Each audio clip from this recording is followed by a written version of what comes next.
বিসমিল্লাহির রহমানির রহিম। আসসালামু আলাইকুম রহমতুল্লাহ।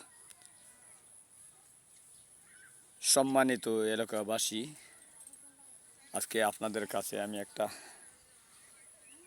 ভিডিও করতে যাচ্ছি। আপনারা ভালো যদি লাগে আমার ভিডিওটা শুনবেন বা দেখবেন। বাবার বিষয় নিয়ে আমার একটা ইতিহাস, আমার বাবার ইতিহাসটা আমি বলবো, আপনারা শুনবেন। আমি একজন মধ্যবিত্ত পরিবারের মানুষ। আমার বাবা ছিল একজন আগের মুন্সি। আমার আব্বার নাম হলো যুবরাজ মুন্সি, গ্রাম রফিনগর, ইনওয়ান কলহাটি আমাদের বাড়ি ছিলেন। আমি বর্তমানে এখন ধীরেই আছি।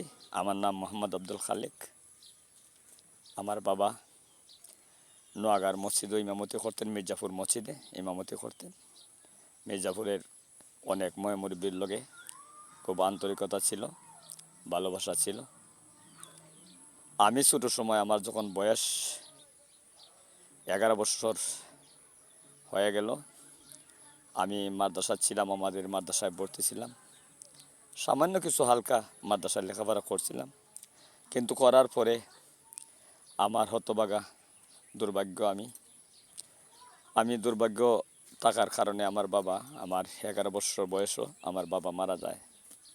কিন্তু আমার বাবা আমার জন্য কোনো ধন সম্পদ রেখে যান নাই, কিন্তু রেখে গেছেন একটা নাম। এমন একটা নাম রেখে গেছেন যে নামের উপরে আমি এখন পর্যন্ত, আমার বাবার নামের উপরে আমি বেশ করেই চলাফেরা করি।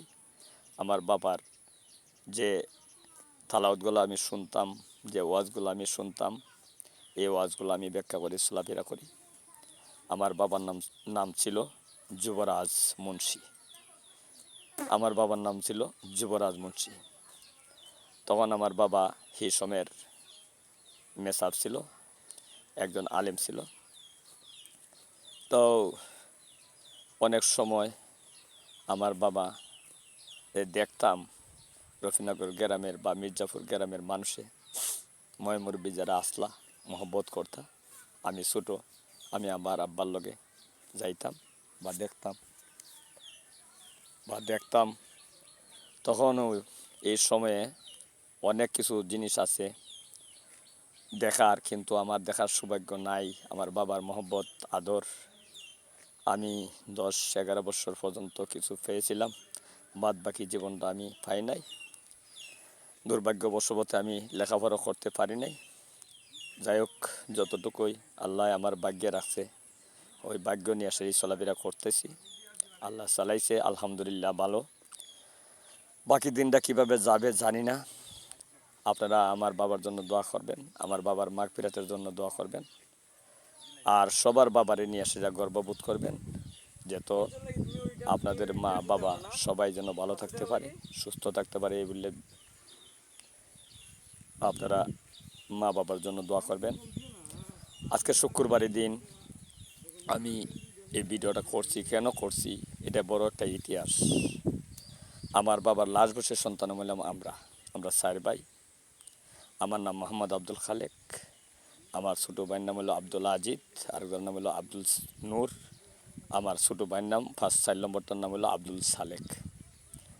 আমরা 4টে ভাই ছিলাম, আমার বাবার লাশ বসে সন্তান। কিন্তু এখন আমরা 2 ভাই আছি। কিন্তু আমার বাবা একটা নাম রাখিয়া গেছে রফিনগর গ্রামে, আমার বাবার নামটা যুবরাজ মুন্সি। কিন্তু এই মুন্সি নামের উপরে আমি ব্যাখ্যা করে চলতেছি। আর এই নামটাই আমার জন্য ধন আর সম্পদ আর দৌলত, আমার কিচ্ছু লাগে না, দুনিয়ার মধ্যে কিচ্ছু দরকার নেই। আমার বাবা যে নামটা রেখে গেছে আর যে নামটা দিয়ে গেছে, আর আমি যে নামটা নিয়ে ঘুরতেছি বা কাজ করতেছি, নামটার উপরে আমার আল্লাহ হেফাজত করে। আমি হেফাজত আল্লাহ রাখছেন। আমার বাচ্চা কাচ্চা আল্লাহ রহমতে 2 ছেলে 2 মেয়ে। এক ছেলে বিয়া করাইছি, এক মেয়ে বিয়া দিছি। এক মেয়ে গড় শিয়ান, আর এক ছেলে শিয়ান আছে। তো আল্লাহর নামে আল্লাহর নামের উপরে চলাফেরা করতে হয়, প্রত্যেকটা মানুষের জীবন জীবিকা চলে। তো তার মাঝে কিছু কিছু সময়ে মানুষের মা বাবার নামে কিছু দান খয়রাত করতে হয়। এই তৌফিক তো আমরা নাই, না থাকার পরেও বা মা বাবার নাম মুখে রাখা, মা বাবার আদর্শতারে পালন করা, লালন করা, এটা প্রত্যেকটা ছেলের জন্য, প্রত্যেকটা মেয়ের জন্য কর্তব্য, এটা অধিকার। আর এই অধিকারগুলারে মা বাবারে গৌরব মনে করে, মা বাবার নাম গৌরব মনে করে সেটা মা বাবারে হেফাজত খেদমত করা, এটা হলো প্রত্যেকটা ছেলের কর্তব্য। তাই আমি আপনাদেরকে বলতে যাচ্ছি যে আপনারা কোনো সময় মা বাবারে হেলা করবেন না। কোনো মা বাবা কারোর জন্য ধন সম্পদ রেখে যায়, কোনো মা বাবা কারোর জন্য ধন সম্পদ রাখে না। না রাখলেও কিন্তু মা বাবা দুনিয়াতে না থাকলে তুমি আসতে না।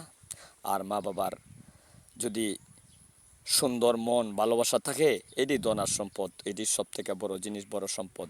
আসসালামু আলাইকুম রহমতুল্লাহ। আপনারা সবাই ভালো থাকবেন।